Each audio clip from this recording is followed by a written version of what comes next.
Hlavný rozhodca spraví posledné kontroly.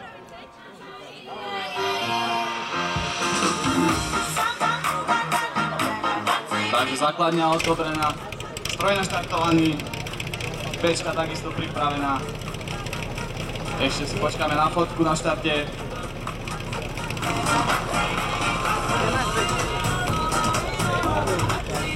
Sír.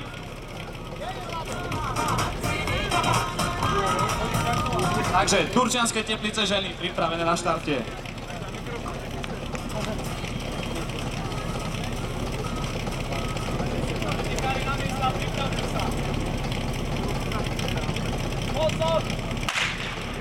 Ideme!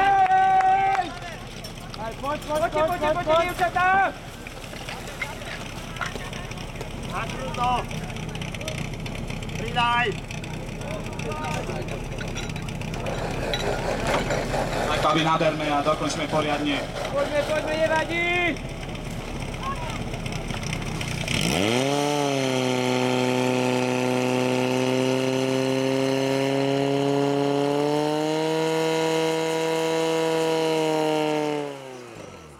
Takže výsledný čas Turčianskych Teplíc 30:62. Mali sme tam veľké zaváhanie na sacej strane, dievčatá na prvýkrát nenabrali vodu. Stáva sa aj to, rýchlejší terč ľavý 29:19.